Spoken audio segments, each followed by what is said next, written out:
시작할까요? 자, 이번 시간부터 이제 우리가 해야 될 게 제어공학입니다. 그죠? 제어공학 해가지고, 1편은 그냥 한번 읽어보라고 한 거지, 제가 수업해 드리려고 한 내용은 아닙니다. 그냥 한번 쭉 읽어보시고요. 그냥 일반적인 제어의 개념입니다. 모든 제어공학 책에 뭐 그냥 기본으로 들어있는 내용이니까 서론이고요. 그 다음에 이제 라플라스 변환과 전달함수. 그래서 1편은 뭐 1시간이면 충분해요. 그리고 오늘은 어쨌든 라플라스 변환과 전달함수 여기까지를 오늘 수업을 할 거고요. 수업 시간은 이야기 안 했네요. 수업 시간은 일단 수요일이죠. 그죠? 수요일. 일단 이렇게 해서 총 5일을 할까 생각합니다.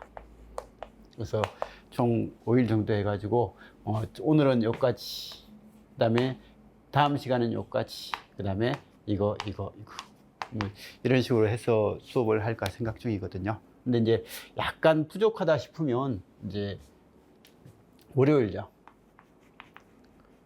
14시 우리 예전에 하던 20분부터인가요? 10분부터 해서 나는 이쪽에 보강을 조금 하도록 하겠습니다. 그래서 혹시 부족하면 보강인데, 제가 생각했을 때 제어공학은 그냥 보강이 안 해도 될 정도일 것 같습니다. 통신은 보강이 이제 이때 좀 들어가야 될 것 같아가지고, 그래서 제가 수업을 그냥 그 회로 이론 수업 거기 문제풀이를 목금으로 검토로 그냥 하자고 했던 게 이 보강을 해야 될 것 같아가지고요. 그래서 아무튼 이렇게 해서 5주입니다. 한 5주 정도 해서 끝내고요. 그리고 5주 끝나면 이제 자기학입니다.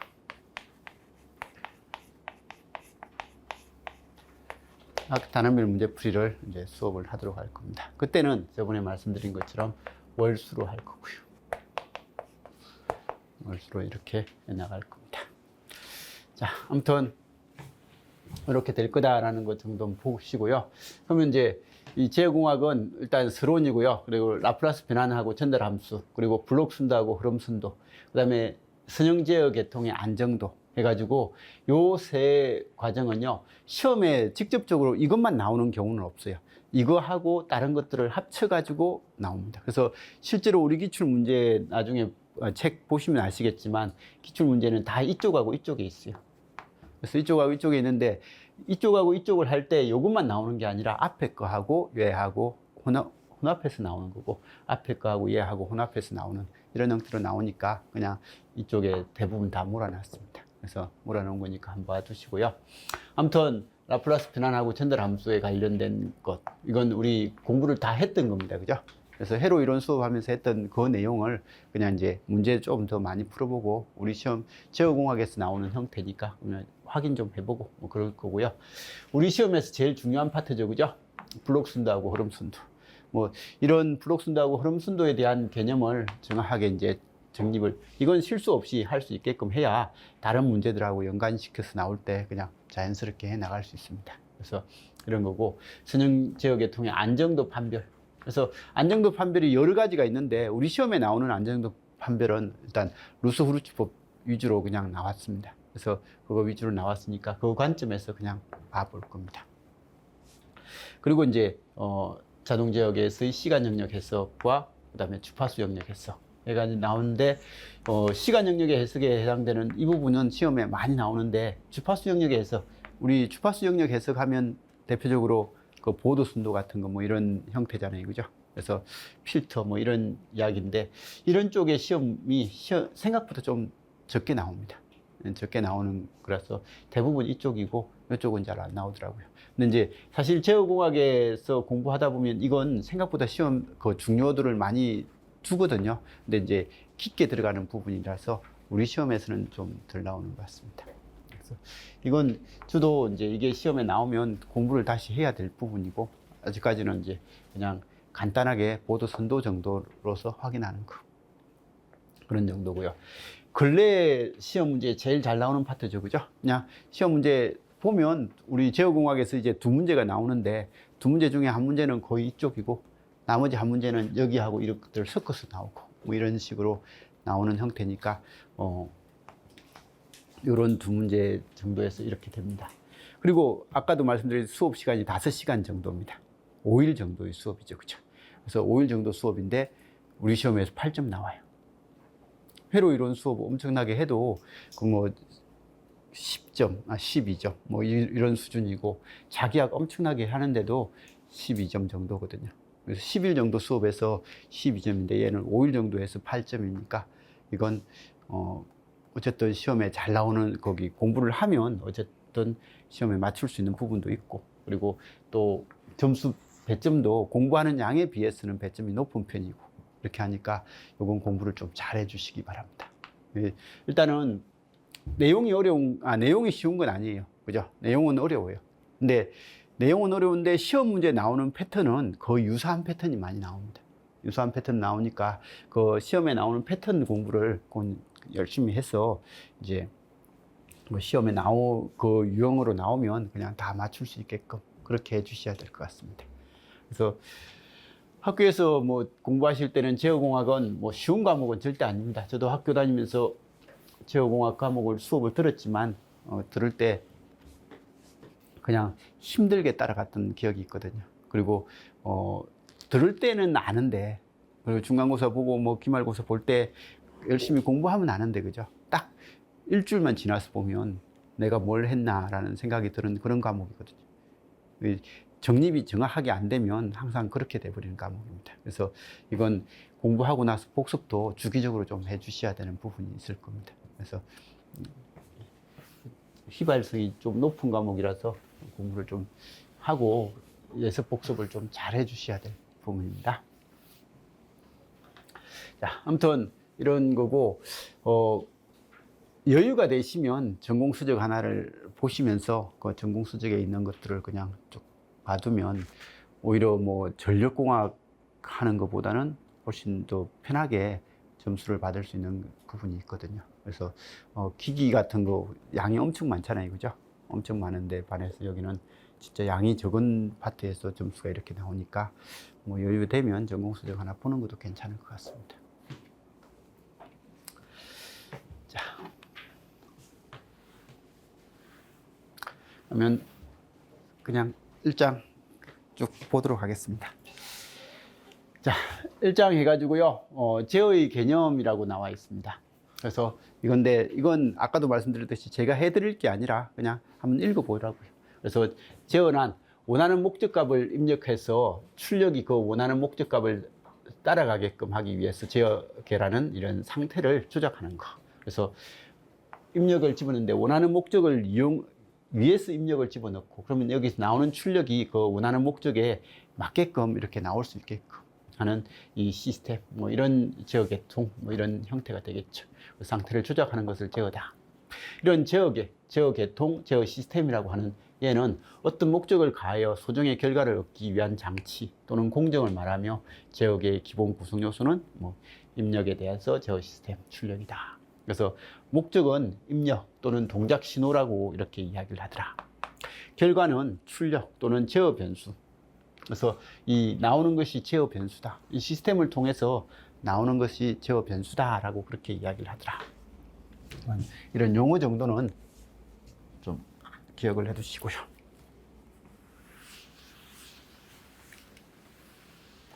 그래서 제어란 해가지고 쭉 나와 있는데 이거 읽어보면 시간이 많이 걸릴 것 같은데 조금만 볼까요?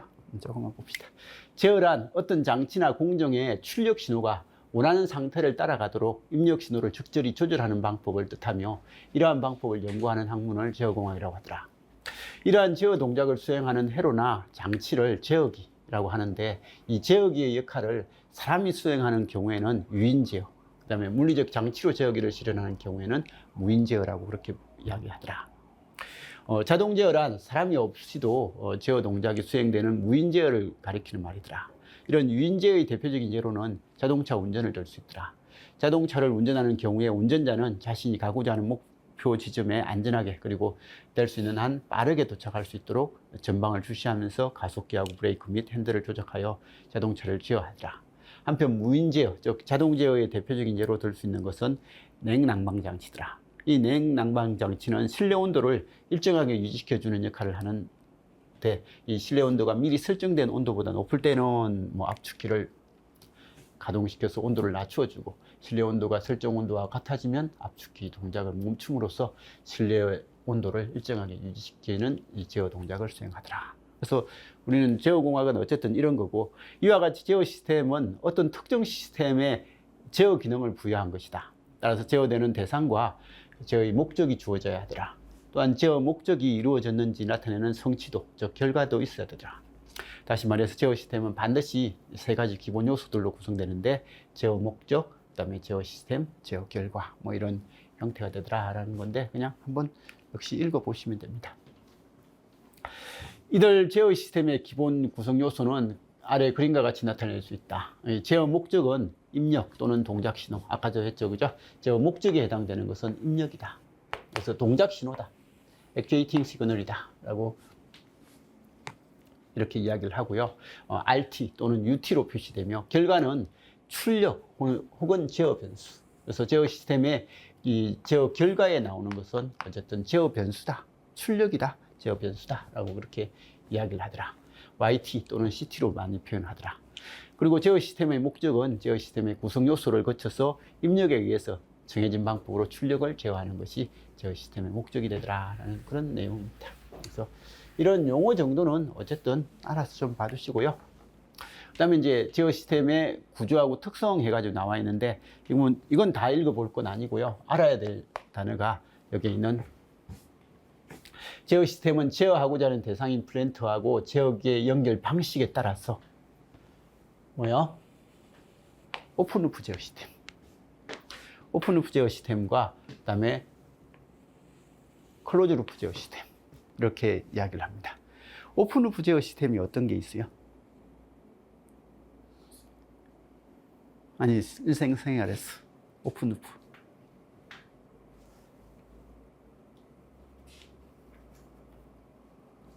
일상생활에서 오픈루프 제어 시스템.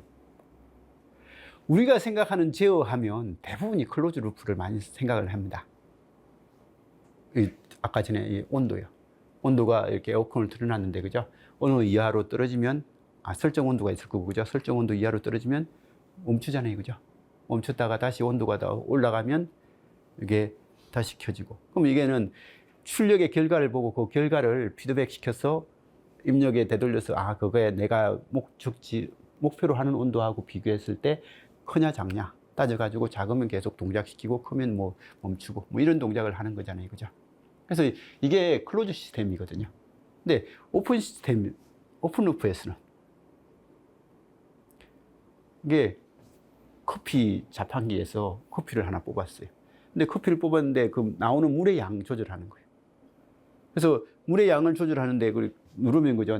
내가 커피를 누르면 물이 나와가지고 컵에 채워서 이렇게 하는데, 이게 클로즈 루프라면 물에 나오면 물의 온도를, 거기 양의 무게를 측정해가지고 무게가 특정 무게 이상이 되면 내리는 물을 멈추게끔 하는 거잖아요, 그죠? 근데 그렇게 안 하잖아요.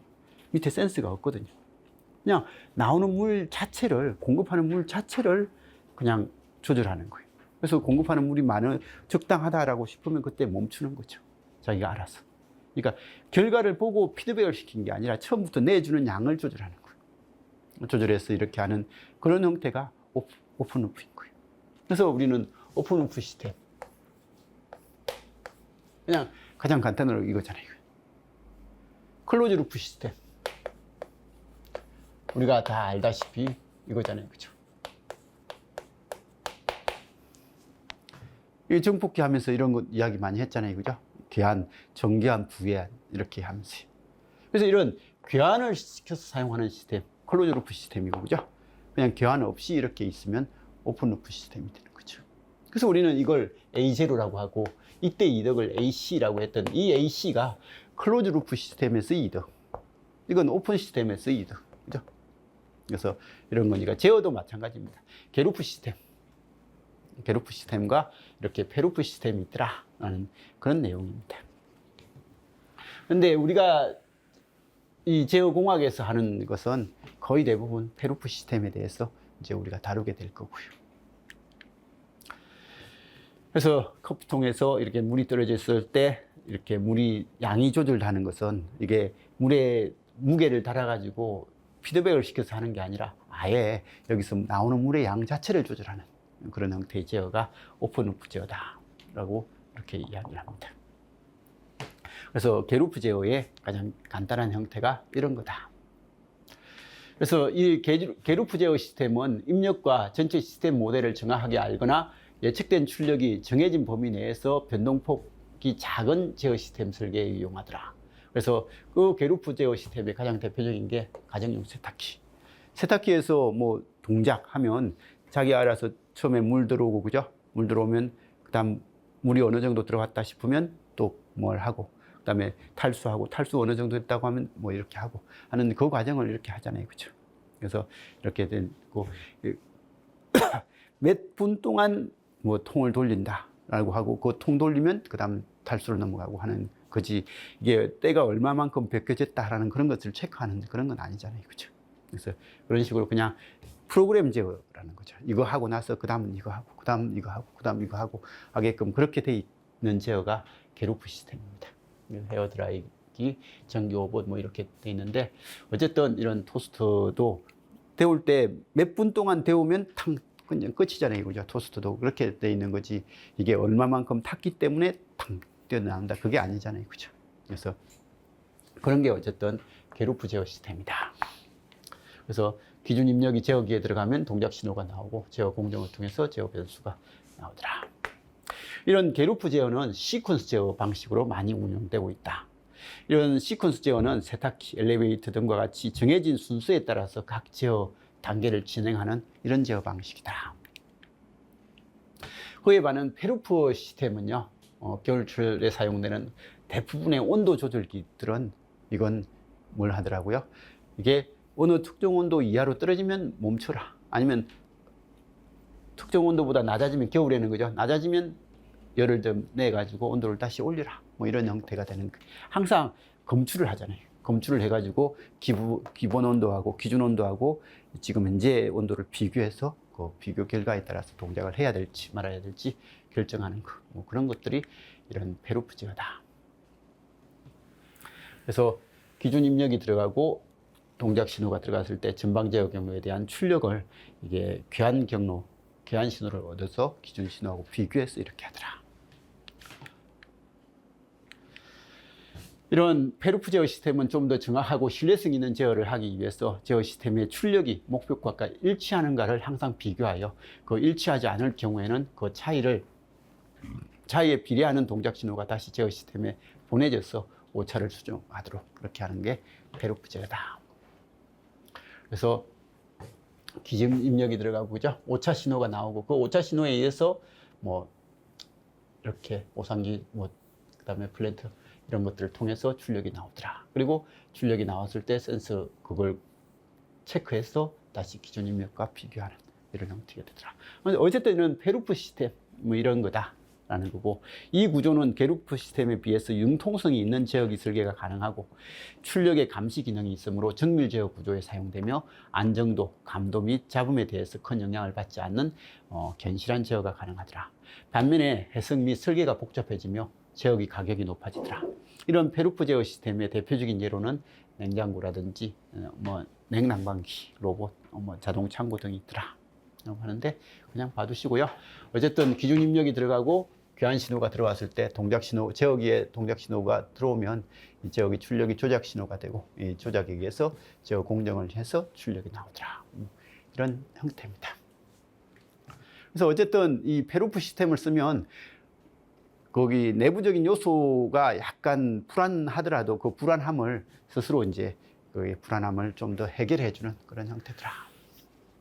그래서 페루프하고 게루프 제어 시스템의 특성 해가지고 이건 한번 좀 읽어는 보시기 바랍니다. 나중에 읽어봐 주시고, 출력 변화에 대한 대응성, 어느 정도 보완된 기능을 가진 제어 시스템이다. 근데 이게 출력 변화에 대해서 대처가 안 되는 이런 형태다.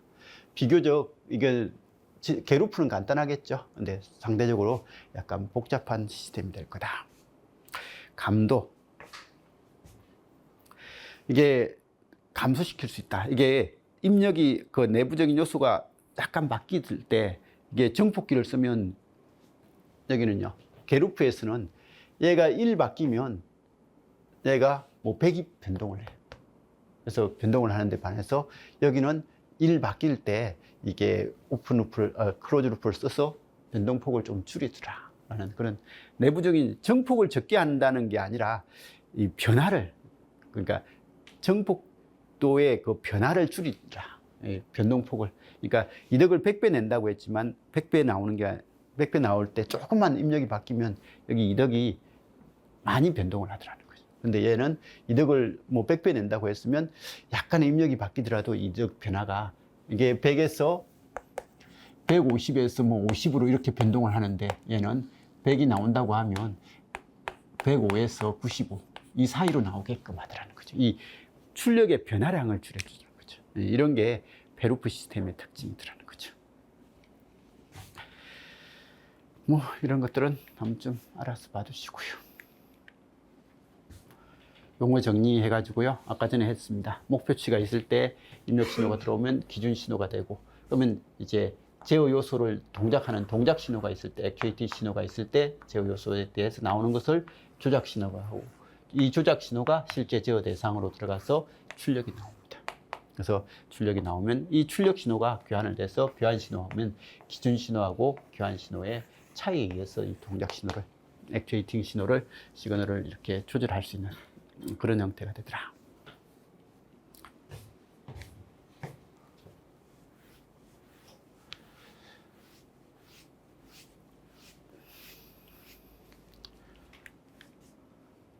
자, 목표치 해가지고요. 여기에 목표치는 이거죠. 피드백 제어 시스템에 속하지 않는 신호로서 제어 시스템에서 제어량, 즉 출력이 그 값을 갖도록 목표로 해서 동작하도록 외부에서 주어지는 값이며, 이 목표값이 일정할 때는 설정값이라고 이야기를 하더라. 입력 요소. 그래서 여기 입력 요소죠. 그래서 목표치에 비례하는 기준 신호를 발생하는 요소다. 그 다음에 기준 신호. 제어 시스템을 동작시키는 기준 신호로서 직접 페루프 제어 시스템에 가해지는 입력. 그래서 이게 페루프 시스템에 가해지는 입력. 그래서 이거 목표치는 외부에서 공급하는 거고, 이 출력이 얼마가 됐으면 좋겠다라고 생각하고 외부에서 공급해 주는 것을 목표치라고 이렇게 이야기를 하고, 그래서 입력 신호, 이제 이 기준 신호가 페루프 시스템에서 실제 들어오는 신호가 되더라. 그래서 이 목표치에 비례해서 어떤 출력을 낼 때 그게 입력 요소다라고 그렇게 부르더라. 그리고 교환 신호, 제어량을 목표치하고 비교해서 동작 신호를 얻기 위해서 교환되는 신호로서 제어량과 어떤 함수 관계를 가집니다. 이때 교환 신호는 기준 입력 신호와 같은 물리량을 가져야 되더라. 즉 기준 입력 신호가 전압이면 교환 신호도 전압이어야 되더라 라고 해가지고, 이 분명히 두 개가 더하기 또는 빼기가 되는 거거든요. 그럼 더하기 또는 빼기가 되려면 여기하고 여기가 단위가 같아야 된다. 맨날 이야기하듯이 그 개념이죠. 그죠? 그래서 기준 신호하고 교환 신호는 같은 차원이 돼야 된다. 동작 신호. 기준 입력 신호하고 교환 신호의 차이로 제어 동작을 일으키는 신호이며 오차 신호라고도 하더라. 그래서 동작 신호. 실제로 제어 시스템에 들어오는 형태죠. 그죠? 그래서 이 오차 신호가 되더라. 우리 제어 시스템 설계할 때 여기를 항상 에러 함수라고 그렇게 이야기를 하잖아요. 그죠? 그래서 여기가 오차 신호다라고 하는데, 이걸 제어 시스템에서는 동작 신호다라고 그렇게 이야기를 하더라. 그 다음에 제어 요소 해가지고 동작 신호를 제어 대상을 조절하기 위한 조작 신호로 변환하는 요소이며, 이 조절부하고 조작부로 이렇게 나눠지더라. 그래서 여기에 있는 제어 요소는 동작 신호를 이 조작 신호로 만들기 위한 부분들을 제어 요소다라고 그렇게 이야기를 하더라. 조절부, 조작부, 기존 입력과 교환 신호를 조합하여 제어 시스템에 정해진 동작을 하는데 필요한 조절 신호를 만들어주는 부분으로서 제어 장치의 중심이 되는 게 조절부고요. 그다음에 조작부, 조절부로부터 받은 신호를 제어 대상을 원하는 대로 이렇게 동작하기 위한 조작 신호로 바꿔주는 부분이다. 뭐 이런 형태. 그래서 이 조작 신호로 만들어주는 부분, 여기 내부에 있는 제어 요소에 있는 부분들이 있더라 하는 것 정도는 봐주시고, 그 다음에 조작 신호, 제어 요소가 제어 대상을 동작하기 위해서 주는 양, 뭐 제어 대상, 출력을 발생시키는 장치, 이게 제어 대상. 이 제어 대상을 동작시키는 장치를 조작 신호다. 라고 그렇게 용어가 좀 어려워요. 그죠? 이 용어를 딱 그 영어 공부하듯이 아, 이때 사용하는 용어가 이거구나. 뭐 이런 것들을 좀 체크는 해 주시는 것도 좋을 것 같아요. 근데 이제 아직까지 이런 용어 자체를 우리 시험에 다루고 그러진 않으니까 우리는 그냥 이걸 무시하고 많이 써요. 근데 많이 쓰는데 그래도 제어공학이다 보면 이런 용어 정도는 한 번쯤은 그냥 봐놓는 것도 괜찮은 것 같습니다. 자, 제어 대상. 그 다음에 외란. 외부에서 들어오는 신호고, 그죠? 외란은 가끔씩 우리 시험에 블록 다이어그램으로서 등장을 합니다. 그죠? 그래서 등장하니까 봐두시고, 출력에 바람직하지 않는 영향을 주는 외부로부터의 입력. 그 다음에 출력. 제어하고자 하는 제어 시스템의 출력값으로서 제어 대상에 속하는 양이며, 제어량이라고 그렇게 이야기하기도 하더라. 그래서 출력을 다른 말로 제어량이다. 이렇게 이야기를 하더라. 괴한 요소, 출력을 검출하여 기준 입력 신호하고 비교하기 위해서 괴한 신호를 생성하는 장치를 괴한 요소다라고 그렇게 이야기합니다. 자, 이런 제어 시스템의 종류 해가지고요. 제어 시스템은 다음 여러 가지 형태로 분류될 수 있다. 예를 들어서 시스템의 특성에 따라서 선형과 비선형 또는 시불변과 시변 뭐 이런 이야기는 우리가 많이 하잖아요. 그죠? 그래서 선형 시스템, 비선형 시스템, 뭐 시불변 시스템, 시변 시스템 뭐 이런 용어를 많이 쓰고 인과 시스템, 비인과 시스템 뭐 이런 용어를 많이 쓰는데 어쨌든 이런 시스템으로서 분류되더라. 이런 제어 시스템의 신호 형태에 따라서 연속시간 제어 시스템과 이산시간 제어 시스템으로 분류하기도 하더라. 이런 제어 시스템은 때로는 시스템의 주요 목적에 따라서 분류하기도 하더라. 위치 제어 시스템과 속도 제어 시스템은 그 명칭을 의미하는 대로 각각의 위치하고 속도를 출력 변수로 하는 제어 시스템이더라. 위와 같이 제어 시스템을 분류하는 방법은 다양한데 일반적인 제어 시스템을 분류하는 방법은 이렇게 된다 라고 해서 선형성에 따른 분류 해가지고요. 우리 선형 시스템, 비선형 시스템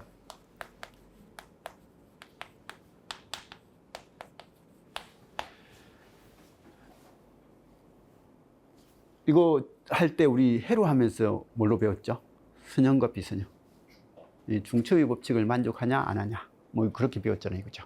그래서 중첩의 법칙을 만족하는 시스템은 선형 시스템, 만족하지 않으면 비선형 시스템. 그럼 중첩의 법칙을 만족한다 뭐였죠? 가산성과 동질성을 만족하는 시스템.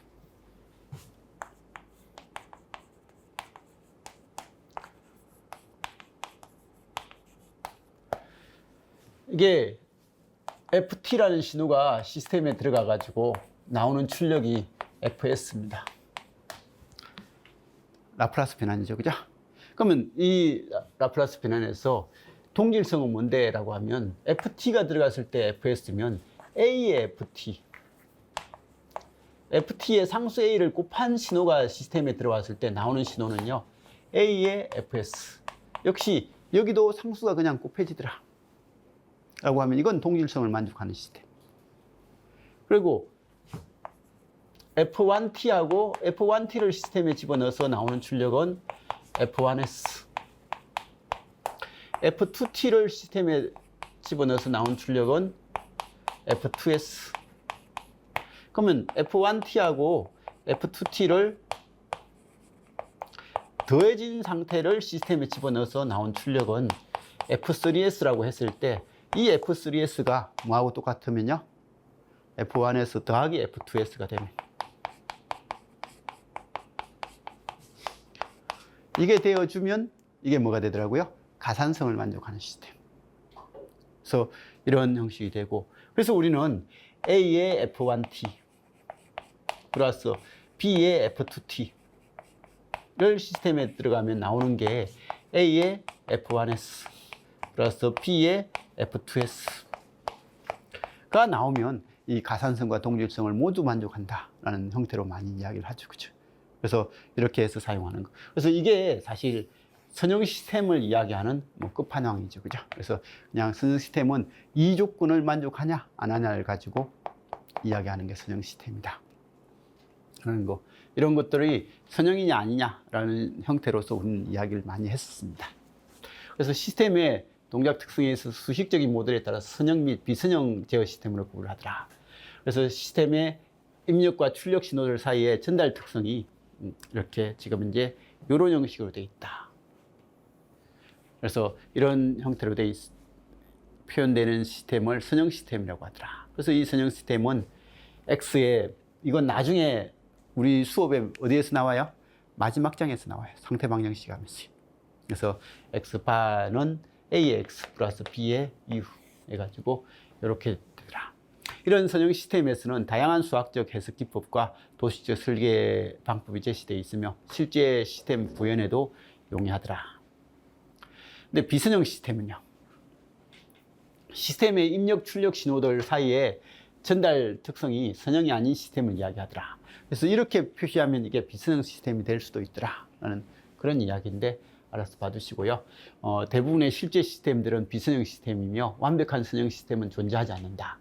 이런 비선형 시스템의 특성을 기술하거나 해석하는 방법은 어려울 뿐만 아니라 실현 또한 쉽지가 않더라. 따라서 비선형 시스템을 어떤 제한된 범위나 조건 아래에서 선형화된 모델로 건사화해서 사용하는데 이런 식으로 하더라라는 거고, 우리가 다룰 수 있는 시스템, 적어도 제어공학에서 쓸 수 있는 시스템은 비선형 시스템이 나오면요, 우리는 못 풀어요. 접근을 못 합니다. 선형 시스템도 사실 구하기가 힘들거든요. 선형 시스템에 대한 해석도 아주 간단한 해석만 우리가 할 수 있는 거지, 약간 복잡해져 버리면 그 시스템도 우리는 못 해요. 컴퓨터로 돌려서 이제 할 수 있는 그런 형태가 돼버립니다. 그리고 이 선형 시스템이 될 때 나오는 특성이 이거 뭐예요? 여기 XT, 이게 HT, 이게 YT라고 하면 이 YT가 뭐가 된다고요? XT하고 HT의 컨볼루션. 이게 선형 시불변 시스템에서 나오는 출력의 결과입니다. 근데 이게 컨볼루션 연산이라는 게 우리가 회로 이론하면서 공부해봤지만 일단 복잡하다, 그죠? 우리가 다루는 아주 간단한 신호 몇 개만 우리는 해석이 가능한 거지, 이게 신호가 좀 복잡한 신호가 되어버리고 시스템도 약간 복잡하게 되어버리다 보면 이게 거의 다루기가 힘든 거거든요, 우리는. 근데 아주 간단한 형태만, 그 아주 간단한 형태가 대표적으로 뭐 UT라든지 델타 T 뭐 이런 정도, 그죠? 그런 것들 정도만 우리가 그래도 해석이 가능한 형태가 되더라는 거예요. 그래서 우리가 할 수 있는 해석이 그 정도밖에 안 되다 보니까 시스템이 선형이 될 때 비로소 이 관계가 성립되거든요. 근데 선형이 안 되면 이거 말고도 다른 변수들이 있어가지고 해석 자체가 안 되는 거예요. 그래서 해석 자체가 안 되니까 우리는 그냥 선형 시스템, 뭐 선형 시불변 시스템이라고 하죠, 다른 말로 하면, 그죠? 그래서 LTI 시스템을 사용을 하게 되는 거예요. 그래서 비선형 시스템은 우리가 공부할 범위는 아닙니다. 그냥 있다라는 것만 알면 되는 거죠. 그리고 이제 제어 동작이라든지 시간에 대한 연속성에 따른 분류해가지고 연속치 제어 시스템과 뭐 이산 제어 시스템이 있다. 그래서 신호를 우리가 XT를 쓸 때 하고, 그죠? XN을 쓸 때 이 차이였잖아요, 그죠? 그래서 연속 신호, 이산 신호라고 다루는 거고, 이산 신호에 대한 컨볼루션 정도는 그래도 어느 정도는 쉽죠. 그리고 이산 신호 처리 기술이 현재 좀 많이 발달했죠. 그래서 디지털 신호 처리 기술 중에서 이산 신호 처리를 하다 보니까 예전보다 이 신호 처리가 훨씬 발달한 거죠. 그래서 이 DSP라고 해가지고 이 이산 신호 처리 기술이 우리 현재의 통신이 이렇게 통신 쪽이라든지 이런 쪽이 신호 처리 기술이 발달할 수 있는 것은 다 이것 때문이죠, 그죠? 그래서 이런 형태인데, 아무튼 이 이산양을 처리하는 시스템도 있더라. 그리고 파라미터의 시간에 대한 변화에 따른 분류 해가지고 시변 시스템과 시불변 시스템. 자, 시변 시스템과 시불변, 둘 중에서 좋은 시스템은 뭐고요? 좋은 시스템이라기보다는 우리가 처리 가능한 시스템은 뭐라고요? 시간이 바뀌어도 특성이 안 바뀌는 시스템, 그죠? 이게 시불변 시스템입니다. 자, 이게 시변이냐 시불변이라는 것은 이걸 알면 시변인지 시불변인지는 알 수가 있어요. 여기에 스위치가 딱 닫히면 출력이 어떻게 돼요? T 이꼴 이전에 0이었다가 스위치가 딱 닫히면 이 콘덴서 양단 전압이 휙 올라가죠? 충전돼서 올라갑니다. 자, 이때 이 시스템은 시변 시스템이에요, 시불변 시스템이에요?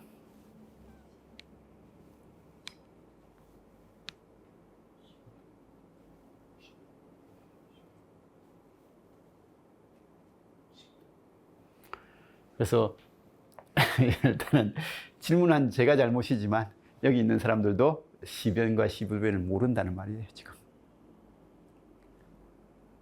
대답이 시변이 많이 나왔고 시불변이 한 사람 나왔는데 이걸 가지고 모릅니다.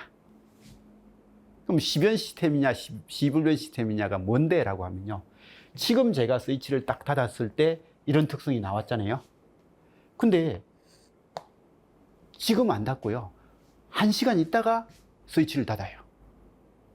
1시간 있다가 스위치를 닫았는데 이게 T가 0이고요 T가 1시간이에요 1시간 있다가 스위치를 닫았을 때 나타나는 이 특성과 지금 스위치를 닫았을 때 나타나는 이 특성이 똑같다 라고 하면 이건 뭐예요? 시불변. 근데 1시간 있다는 이런 특성이 나오고 지금은 이런 특성이 나오고 하는, 이렇게 되면 이건 뭐가 되고요? 이건 시변. 그래서 시변 시스템은 지금 이 신호 자체가 시간에 따라서 변한다 안 변한다 그게 아니에요. 출력 신호가 시간에 따라서 변한다 안 변한다를 가지고 하는 게 아니라 지금 현재하고 한 시간 있다가 똑같은 동작을 가했잖아요, 그죠? 스위치 온이라는 똑같은 동작을 가했을 때 출력이 나오는 반응이 서로 다르다라고 하면 시변, 서로 같다라고 하면 시불변. 그러면 자연계에 있는 모든 시스템은 시변이에요, 사실. 왜냐하면 이게 스위치를 닫을 때 이 소자값이요, 이게 시간이 지나면 지날수록 소자값이 약간 변동을 하거든요. 그래서 약간 변동을 하니까 시변이 아닌 시스템은 없어요, 사실.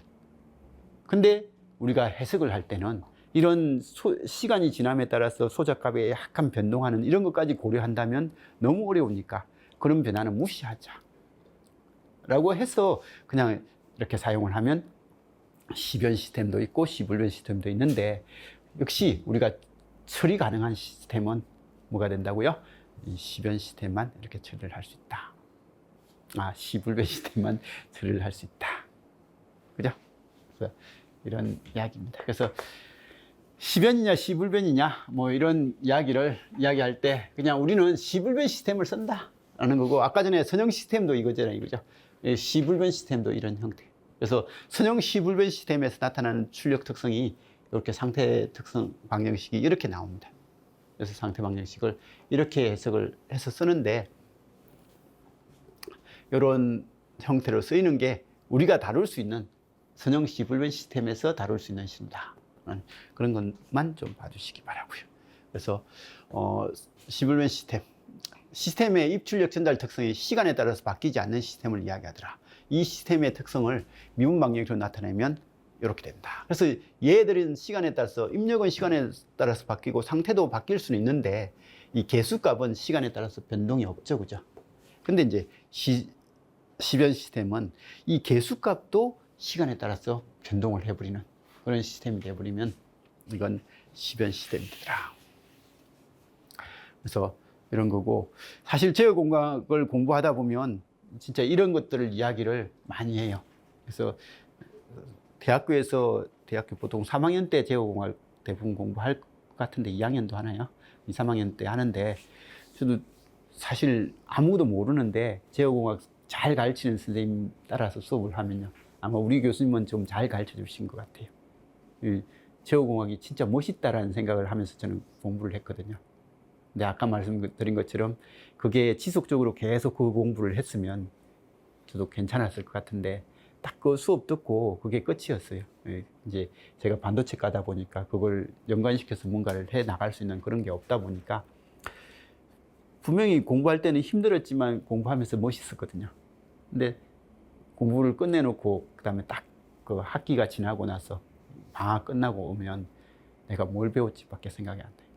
그래서 다시 따라가라고 하면 처음부터 다 따라가야만 리듬이 생각나는 그런 형태의 학문이 되어버리더라고요. 그래서 이게 진짜 공부를 하면 멋있는 과목인 것 같아요. 그리고 이쪽을 하면 아마 굶어 죽진 않을 것 같아요.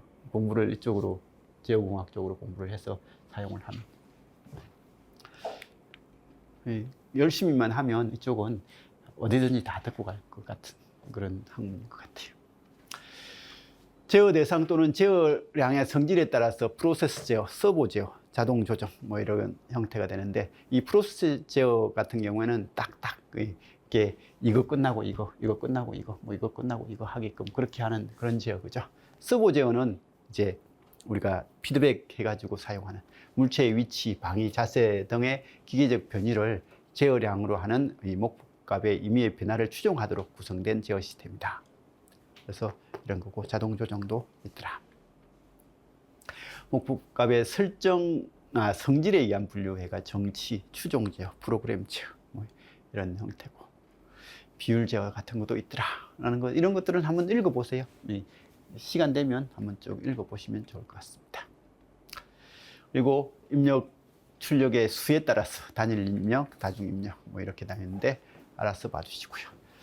연속 제어에 분류해가지고요, 나와 있는 거, 시간에 따라서 연속적인 동작 신호를 받아서 역시 연속적인 조작 신호를 내보내는 것을 연속 제어기라고 하고, 그렇지 않는 경우에 불연속 제어기라고 하더라. 이런 불연속 제어기에는 일정한 시간 간격을 두고 간헐적으로 샘플값 신호에 의해서 제어 동작을 하는 샘플값 제어기, 그 다음에 동작 신호가 시간적으로 연속이라도 조작 신호가 계단적으로 변하는 온오프 제어, 스위치 제어 같은 거, 동작 신호의 크기에 따라서 조작 신호가 일정한 속도로 변화되는 속도 제어기 등이 있더라.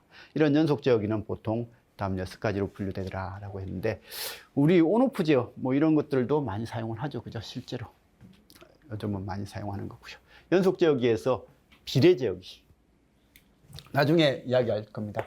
전달함수 HS가요 K다. 입력에 대한 출력이 뭐 K다 이렇게 뜨면 이건 비례 제어. 그 다음에 HS가 K의 S다 라고 하면 이건 뭐가 되고요? 비례 미분 제어. HS가 S분의 K다 라고 하면 이건 비례 적분 제어. HS가 S 플러스 A분의 K다 뭐 이런 형태는 뭐 1차 지연 요소 뭐 이런 이야기를 하는데, 어쨌든 이런 겁니다. 비례 제어기. 동작 신호하고 조작 신호 사이에 비례 전달 특성을 갖는 제어기를 이야기한다. 그래서 동작 신호는 ET, 그 다음에 조작 신호는 UT라고 했을 때, UT는 ET에다가 비례상수 K를 곱하면 만들어지는 이런 형태를 비례 제어기다 라고 이야기를 하더라. 그래서 이 K를 비례 감도다. 비례 미분 제어기라고 해서 나오는 거, 동작 신호의 편차가 변하는 속도에 비례하여 조작 신호를 가감하는 제어기로서 편차가 커지는 것을 미연에 방지하는 제어기다 라고 해서 이렇게 되는 거. 그래서 지금 이제 이걸 동작 신호죠. 조작 신호가 UT일 때, 이 조작 신호를 만들 때 동작 신호를 미분한 값에 대해서, 그죠? 미분한 것을 비례해서 이렇게 출력이 나온다 라고 하는 이런 형태예요. 그래서 우리 라플라스 변환에서 미분을 하면 S가 하나 뛰쳐나오잖아요, 그죠? 그래서 이게 전달 함수가 이렇게 되는 거. 적분 제어기라고 해서 인테그랄 컨트롤을 해가지고 I 제어기, 이건 디퍼런셜이라 해서 D 제어기, 얘는 비례라서 프로포션을 해가지고 P 제어기 뭐 이런 이야기를 합니다. 그래서 이런 형태, 동작 신호의 편차의 크기하고 편차가 발생하고 있는 시간에 둘러싸인 면적, 즉 적분값의 크기에 비례하여 조작 신호를 제어하는 방식으로서 잔류 편차가 없도록 이렇게 제어할 수 있더라. 수식적으로 표현하면 어쨌든 동작 신호를 이렇게 적분해서 이렇게 제어 신호가 이렇게 만들어지는 이런 형태, 조작 신호가 만들어지는 형태가 되더라. 이걸 비례 적분이라고 하고요. 비례 적분 제어기라고 해서 여기에 여기는 이거하고 이게 있으면 비례 적분이네, 그죠? 그래서 비례 적분이다. 비례 미분 제어기, 이거하고 이게 있으면 비례 미분이다. 그 다음에 비례 적분 미분 제어기, 얘도 있고 이거 있으면 비례제어, 그죠? 그다음에 적분, 미분 이게 다에 의해서 만들어지면 이렇게 비례, 미분, 적분 제어기다. 이 PID다. 이런 용어가 생각보다 좀 나옵니다.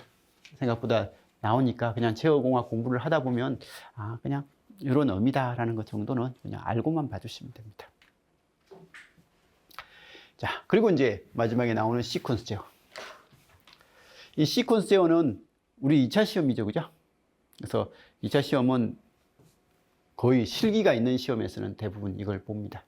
그래서 이렇게 보고 학교 가시면 기능사 뭐 이렇게 기능대에 가는 학생들 해줄 때 다 대부분 이걸로서 이렇게 하니까 좀 잘 해주시면 좋을 것 같아요. 시퀀스 제어 회로는 결과가 처음부터 알려져 순서대로 실행하는 회로로서 명령에 의한 교환이 없다는 것이 가장 큰 특징이며, 그래서 아까 오픈 시스템이라는 거죠. 클로즈 시스템이 아니라 이에도 다음과 같은 특성이 있다. 입력 신호에서 출력 신호까지 정해진 순서에 따라서 일방적으로 제어 명령이 정해진다. 어떠한 조건에서도 제어 신호가 전달되어진다. 그 결과에 따라서 시퀀스 제어는 조작이라든지 동작의 각 단계를 따라서 기동, 정지 또는 운전 상태의 변경을 해서 조업을 하게 되더라. 이상과 같이 시퀀스 제어는 공업 발전에 필요한 기본 기술로서 자동화의 중요성을 이렇게 말을 해주고 있더라. 이런 시퀀스 제어에 응용해가지고요, 시퀀스 제어를 위해서 사용하는 부품들은 반도체의 기술 혁신에 힘입어 날로 발전함과 동시에 시퀀스 제어의 응용 범위도 또한 넓어지고 있다. 최근 많은 기계의 시퀀스 제어는 물론 각종 공업 프로세스로부터 공장 전체 시스템의 시퀀스 제어가 실행되고 있더라. 지금까지 시퀀스 제어용 장치를 위한 시퀀스 제어반이 제조되었는데, 최근에는 PLC의 출현으로 회로 구성을 자유롭게 변경이 가능하게 되었다. 결국 널리 사용되고 있던 시퀀스 제어 장치는 릴레이라든지 타이머, 무접점 릴레이 등을 이용하여 배선하여 구성하였지만, 오늘날에는 PLC는 컴퓨터처럼 기억 능력을 가지고 있어서 시퀀스 내용을 프로그램하여 기억 저장할 수 있으며, 또한 시퀀스 내용의 변경을 간단하게 할 수 있더라. 그래서 이런 프로그램 제어로서 이렇게 할 수 있게끔 하는 거. 그래서 요즘 학교 가면 PLC 공부는 다 하죠, 그죠? 학교 선생님들은 다 PLC 공부도 하고 그렇게 합니다. 그리고 거기 어디죠? 거기 우리 공립 아니고 사립, 공립에서도 요즘 PLC 시험 나오나요? 2차 시험에? PLC 하나요? 사립은 예전부터 PLC를 하더라고요. 하는 데도 있고 그렇더라고요. 그래서 이렇게 하고, 공립도 저기 뭐 그런 학원에서 PLC를 가르쳐주고 할 겁니다. 근데 일단 PLC를 하는 데 있어도 그걸 하려면 이 시퀀스 제어의 기본적인 회로 해석은 할 수 있어야 됩니다. 그게 돼야만 PLC도 그냥 간단하게 그냥 그걸 알고 나서 접근을 하면 크게 문제되지는 않겠더라고요. 나머지는 그냥 읽어보시면 될 것 같습니다. 자, 시퀀스 제어의 응용으로서 다음 두 가지. 계정기를 사용한 전동기 운전 제어. 이건 사실 별로 안 좋은 예인데 어쨌든 있었는데요. 한 따라가 보세요. 자, 이거 뭐야? MC. 마그네틱 스위치죠, 그죠? 그래서 이거고, 이 MC가 여기 있습니다. 스위치가 몇 개 있어요, MC 스위치가? 이거 세 개는 그냥 뭐 A, B, C 상, 그죠? 상이고, 그 외에 릴레이가 여러 개 있죠, 그죠? 그래서 릴레이 접점이 몇 개 있습니다. 여기 MC 있고, 여기 MC 있고, 여기도 MC 있고, 여기도 MC 있고, 네, 이렇게 있습니다. 그래서 이렇게 돼 있고, 그 다음에 이제 릴레이. 이 릴레이는 어떤 거요? 전류가 흐르면 전자적인 힘에 있어요. 여기도 전류가 흐르면요, 메인 MC에 전류가 흐르면 이 스위치가 닫히는 거잖아요, 그죠? 그리고 어떤 스위치, 접점은 A 접점하고 B 접점이 있는데, A 접점은 여기에 전류가 흐르면 스위치가 닫히는 거. B 접점은 원래 전류가 흐르지 않을 때 닫혀 있다가 전류가 흐르면 열려버리는 스위치. 이런 형태는 B 접점, 그죠? 그래서 여기에 릴레이도 마찬가지입니다. 릴레이에 전류가 흐르지 않으면 여기는 이쪽에 연결돼 있다가 전류가 흐르면 이 스위치가 이렇게 이동을 하죠, 그죠? 그래서 사실 모든 접점이 이렇게 돼 있는 거죠. 여기도 이렇게 돼 있지만 사실은 세 개인데 하나를 안 쓸 뿐이에요. 나머지 하나를 안 쓸 뿐이고 이렇게 되는 거. 그래서 얘가 스위치가 전류가 흐르면 이렇게 되고 흐르지 않으면 이렇게 되고, 이게 B 접점이고 이게 A 접점. 이렇게 되는 이런 형태입니다. 그리고 THR, 이건 뭐고요? 열동 계정기라고 해서 온도가 올라가면 온도 측정해 가지고요, 온도가 특정 온도 이상이 되면 이게 동작을 멈추게끔, 이게 너무 동작을 많이 하다 보면 열나니까, 여기 센서가 여기 있잖아요. 이게 센서고, 이 센서에 의해서 온도 측정을 해서 온도가 너무 높아지면 얘가 이렇게 붙어버림으로 해서 여기에 MC에 전원이 차단돼 버려요. 전원이 차단돼 버리면 이게 열려버리거든요. 열려버리니까 모터 동작을 멈추게끔 하는 이런 형태죠. 그죠? 그래서 이런 형태고, 이건 어쨌든 기능사 시험에서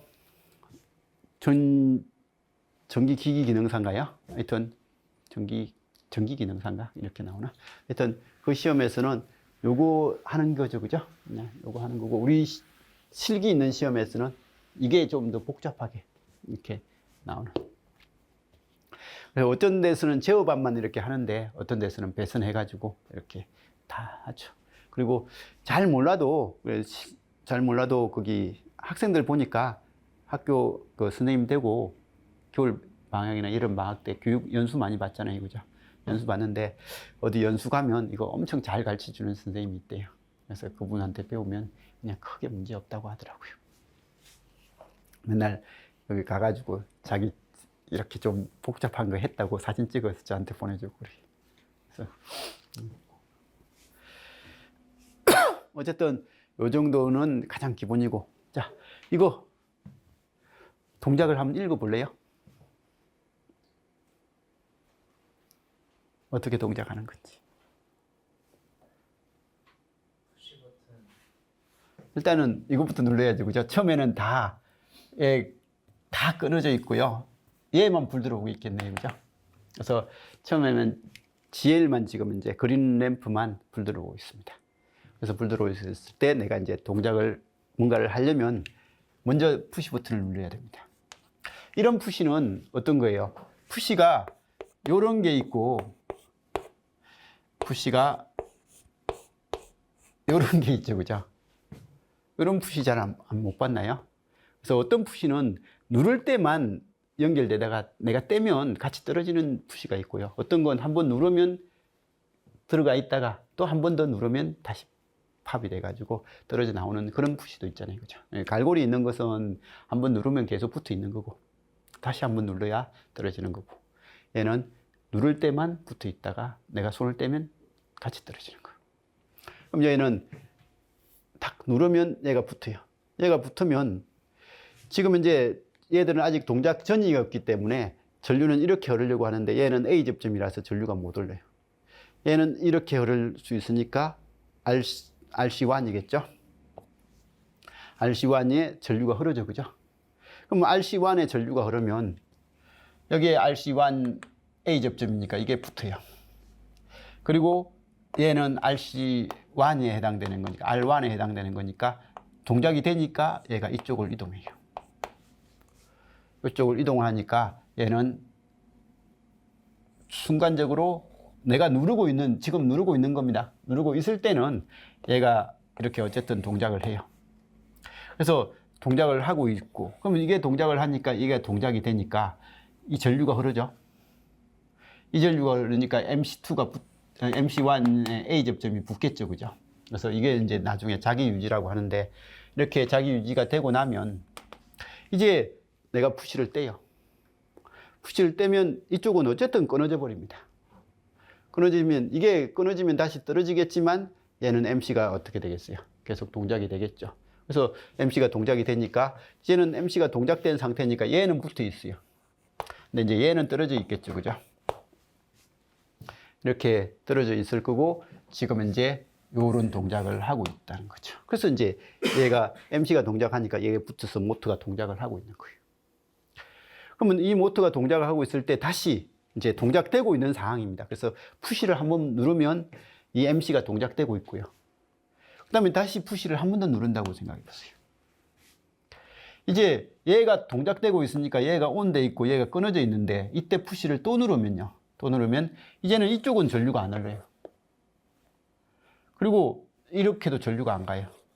그렇지만 이건 전류가 가잖아요. 그렇죠? 이건 전류가 가니까 RC2가 동작이 되고, 그러면 RC2가 동작이 되니까 얘가 이렇게 이동을 해요. 그러면 이 푸시를 누르고 있는 동작 동안은 얘가 이렇게 동작이 되잖아요. 그죠? 동작이 되고 있으니까 이 R2의 B접점이 어떻게 된다고요? 끊어져 버려요. B접점이 끊어지니까 MC가 어떻게 돼요? 동작을 안 하겠죠. 그죠? MC가 동작을 안 하면 이제 멈췄으니까 얘가 떨어지면서 얘도 이제 동작을 안 하니까 떨어져 버리고 얘도 떨어져 버리고. 그러니까 푸시를 떼면 이제 얘가 동작을 멈추는 거죠. 그래서 이게 푸시를 한번 누르면 동작했다가 또 한 번 누르면 얘가 동작이 꺼지는 뭐 이런 형태의 동작을 하는 그런 형태입니다. 보통 푸시가 이거 누르면 동작했다가 저거 누르면 또 멈췄다가 하는 그게 많은데 얘는 그냥 한 번 누르면 동작했다가 또 누르면 멈췄다가 하는 그런 동작을 하는 거예요. 그래서 어쨌든 이런 것 정도는 나중에서는 한번 따라가 보시고요. 뭐 정리는 이런 게 있구나 라는 정도는 좀 볼 수 있게끔 그렇게 해주셨으면 좋겠습니다. 그리고 나중에 학교 가시면 학생들한테는 이 정도는 가르쳐야 될 겁니다. 이런 게 이제 얘는 신호등 제어래요. 그림은 사거리에 시설되어 있는 신호등 제어. 그래서 이 신호등 제어는 한 번쯤은 따라가 보고, 예전에 학생들이 뭐 졸업 작품은 아니었던 것 같고 하여튼 신호등 제어하는 이런 것들을 실제로 만들어 보고 뭐 이렇게 하더라고요. 이렇게 했던 것 같은데 뭐 실제로 한번 해보시기 바랍니다. 이런 것들은 한번 해보면서 익히는 게 중요한 것 같아요. 이런 거 해봤나요? 근데 학교에서요? 한번 해보세요. 이건 이 정도 해봤으면 뭐 이쪽은 크게 문제되진 않을 것 같습니다. 그래서 학교에서 이런 건 하는가 봐요. 다행히. 이렇게 어려운 것 같습니다. 자, 그리고 이제 PLC죠. 좀 전에 했던 그걸 프로그램으로서 이렇게 하는 거예요. 이게 뭐 요게 있고 이게 끊어지는 형태도 있고 그죠? 뭐 B접점, A접점 그렇게 구별해서 하더라고요. 뭐 하는데 저는 이 프로그램을 하는 걸 눈으로만 봤고 실제로 해본 적은 없습니다. 해본 적은 없으니까 그냥 한번 학교에서 다 해봤을 거니까 해봤죠. 해봤을 것 같으니까 크게 뭐 어렵진 않더라고요. 눈으로 봐도 뭐 회로를 아니까 회로하고 똑같이 그냥 해주면 되네. 뭐 그 생각만 들더라고요. 뭐 알아서 정리를 하시기 바랍니다. 자, 그러면 문제 한번 봅시다. 다음 그림은 제어 시스템의 구성도를 나타낸 것이다. 기억부터 디귿에 해당되는 신호를 옳게 짝지어진 것은 입력이 들어가고요. 입력 변환 요소에 의해서 나오는 이건요. 아까 전에 입력 변환 요소에 나오는 이 신호는 뭐라고 했죠? 이건 동작 신호였나요? 동작 신호. 그럼 제어기에 의해서 나오는 이 신호는 제어 신호인가요? 제어 신호고, 그 다음에 이제 어쨌든 액추에이터 해가지고 제어 대상을 컨트롤하기 위해서, 실제로 제어 대상을 컨트롤하기 위해서 이런 신호를 조작 신호, 조작량이다. 뭐 이렇게 이야기를 했죠. 그죠? 답은 3번인 것 같아요. 그죠? 다음과 같은 피드백 시스템의 블록 순도에 대한 설명이다. 옳지 않는 것은 뭐냐? 라고 했는데요. 피드백 제어의 목적은 입력과 출력 사이의 오차를 최소화하는 것이 이렇게 피드백 제어 시스템의 목적이죠. 그죠? 이런 피드백 제어 시스템은 잡음과 외란에 민감하고, 말도 안 해요. 이게 외란이 있고 잡음이 있을 때 그 잡음에 둔해지는 거죠. 우리가 부기한, 예전에 그 전자공학 하면서 부기한 이야기 했죠. 부기한을 하면 다 좋아지는데 하나 안 좋아졌죠. 그죠? 정폭기의 이득을 떨어뜨리면서 다 좋아진다. 다 좋아진단 말이 잡음의 영향, 외란의 영향 이런 걸 줄이고, 그 다음에 내부의 전압 변동을 줄이는 것은 안정도를 향상시키는 거고 해가지고 어쨌든 다 좋아지는데 이득 빼고는 다 좋아지게끔 그렇게 하더라. 이건 똑같은 거예요. 그래서 이 똑같은 이런 피드백 제어 시스템은 잡음이란지 외란에 둔감하죠. 그죠? 둔해지게끔. 잡음이 있더라도, 외란이 있더라도 영향을 안 받고 내가 동작을 계속 일정한 동작을 할 수 있게끔 해주는 거. 그런 거고요. 기준 입력에는, 기준 입력이 바뀌면 시스템이 바뀌어야지. 내가 원하는 설정값이 달라지는 거니까. 그래서 그건 둔감한 게 아니라 이거에 대해서는 변화를 제대로 해주고, 그 다음에 외부적인 잡음에는 둔하게끔 그렇게 만들어주는 게 이 피드백 제어 시스템의 특징이다. 페루프 시스템의 전달함수, 이건 우리는 알잖아요, 그죠? 전달함수는 뭐요? 이 YS에 대한 RS에 대한 YS의 비율은 뭐요? 얘는 1 플러스 GH인가요? GH분의 G. 뭐 이런 형식이 될 거다라는 것은 우리가 아는데 이건 나중에 알 거예요. 지금은 큰 문제는 없을 거고요. 그 다음에 페루프 전달함수에 대한 페루프 시스템의 감도. 게루프 전달함수. 게루프 전달함수는 여기 GS를 이야기하는 거예요. 이건 GS를 이야기하는 거고, 이 변화에 대한 페루프 시스템. 페루프 시스템은 요거죠. 페루프 시스템의 전달함수. 이겁니다. 이 변화에 대한 이 전체 시스템 변화. 이 전체 시스템 변화의 특성을 이야기하는 시스템 감도가 있습니다. 그래서 감도는 지금 우리는 시험 끝날 때까지 안 할 거예요. 근데 감도 구하는 공식이요. 이런 게 있대요. 이 TS가 전체 페루프 시스템입니다. 이 GS는 게루프 전달함수고요. TS에 대한 GS고 여기에 라운드 GS에 대한 라운드 TS. 그래서 이런 용어가 있더라고요. 그래서 이런 용어가 있는데 이 TS는 뭐야? 1 플러스 GH분의 G. 이 GS는 그냥 G죠, 그죠? 그리고 이걸 뭐에 대해서 미분해라고요? 라운드 GS에 대한 라운드 TS. 이 TS를 GS에 대해서 미분해라. 어떻게 돼요? 1 플러스 GH분의 G를 G에 대해서 미분해라. 하면 분모도 있고 분자가 있을 때는 어떻게 해요? 분모 제곱. 제곱분의 그죠? 요거 한번 미분하고 하니까 1이죠? G에 대해서 미분하니 1하고 이거 곱해주니까 1 플러스 GH. 빼기. 이건 그대로 쓰고 이 밑에 걸 한번 미분하죠? G에 대해서 미분하니까 뭐만 나와요? H만 나오잖아요. 그죠? 그래서 H만 나오니까 요게 이렇게 되는 거예요.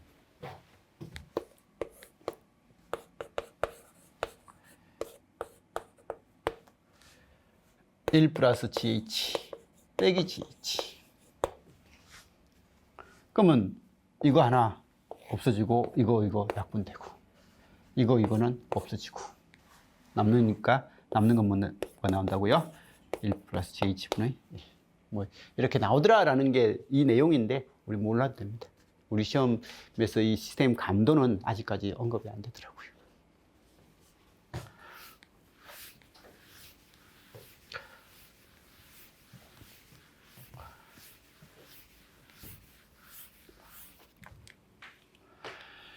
피드백 제어 시스템에 대한 설명이다. 옳지 않는 것은 잘 몰라도요. 한번 쭉 읽어봅시다.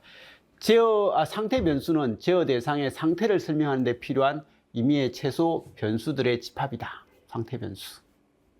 x1, x2 뭐 해가지고 하는데 이 제어 대상의 상태를 설명하는데 최소 상태 변수들의 집합이다. 제어 대상의 출력은 센스로부터 측정되어야만 하는 상태 변수다. 제어 대상의 출력은 센스로부터 측정되어야만 하는 상태 변수다. 맞나요? 모르겠다, 그죠? 제어 입력은 제어 대상의 출력값을 활용하여 제어 대상에 인가되는 제어기의 출력이다. 제어 입력은 제어 대상의 출력값을 활용해서 제어 대상에 인가되는 제어기의 출력이다. 제어 입력이 여기라는 건가요?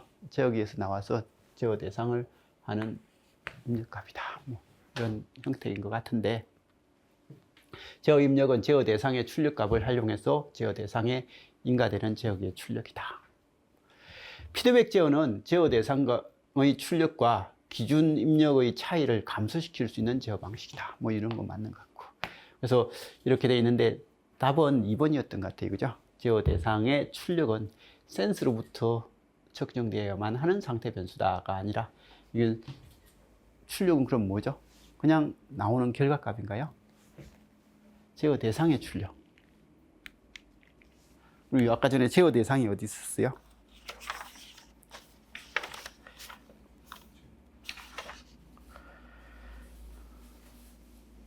제어 대상의 출력은 진짜 출력이네요. 출력은 이 귀한 신호는 센스를 가지고 해서 이렇게 받아들이는 건 맞는데 출력은 그냥 출력인 것 같아요. 그죠? 귀한 신호가 제어 대상 센스로부터 측정돼야 되는 거지. 제어 대상의 출력은 뭐 그냥 이런 의도 같아요. 나머지는 한번 읽어보세요. 이런 게 있다. 라는 것 정도. 자, 페루프 제어 시스템에 대한 설명이다. 옳은 것은요. 외란에 의한 영향을 제거하지 못한다가 아니라 이런 것들을 제거하려고 페루프 제어 시스템을 쓰는 거고, 그죠? 그 다음에 일반적으로 시스템 파라미터의 변화에 둔감해지는 거죠, 그죠? 그래서 시스템 내부의 파라미터가 바뀌더라도 이게 좀 둔해지는 노이즈라든지 외란의 영향에 줄여주게끔 한다. 불안정한 시스템을 항상 안정하게 제어할 수 있다. 이건 항상이라는 단어 때문에 틀린 거고 대부분은 안정하게 하는데 우리 저번에도 공부했듯이 부기하는 시스템 안정하지만 정기한이 되면 이게 커져버리는, 발산해버리는 그런 쪽이 되거든요. 발진이 되고 그렇게 발산해버리는 거니까 이게 페루프라고 해서 항상 안정화된다. 뭐 그건 좀 말은 안 맞잖아요. 그렇죠? 게루프 제어 시스템보다 구조가 게루프보다 복잡하겠죠. 그죠? 복잡하고 비용이 좀 더 많이 들는 게 페루프가 될 거다. 그냥 상식적인 거고요.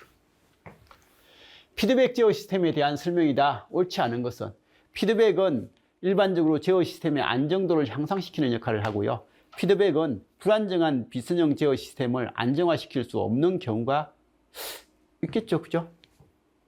없는 경우도 불안정한 비선형 제어 시스템을 안정화시킬 수 없는 경우가 있다. 뭐 있을 수도 있을 것 같아요. 그죠? 피드백 제어는 센스의 해상도 이상의 정밀도를 갖도록 제어할 수 있다가 아니라 피드백 제어는 센스에서 받아들이는 쪽, 검출해낼 수 있는 쪽에서 그 이상은 안 되는 거고, 센스라는 것이, 해상도라는 것이 자기가 가장 출력의 변화의 가장 작은 단위, 스텝 사이즈라고 우리 이야기하는데 그 가장 작은 단위로서 측정할 수 있는 게 해상도거든요. 근데 제어를 한다고 해서 이 해상도 이상으로 할 수 있는 건 없습니다. 그래서 이런 것들은 그냥 상식으로 봐주시고요. 피드백 제어는 출력이 목표값에 추종하도록 하여 정상 상태 오차를 줄일 수 있게끔 하는 거다. 그래서 이런 게 피드백 제어를 쓰는 목적이다. 페루프 제어 시스템이죠, 그죠? 페루프 제어 시스템의 제어 특성 또는 제어 목표에 관한 설명이다. 옳지 않는 거. 이거 역시 시스템의 과도 응답을 조절할 수 있고, 시스템의 정상 상태 오차를 줄일 수 있고, 시스템 매개 변수의 변화에 따른 민감도를 정대시키는 게 아니라 내부적인 요소의 변화에 대해서도 출력에서는 영향을 덜 받게끔 민감도를 줄이는 그런 역할을 하는 거죠. 그죠?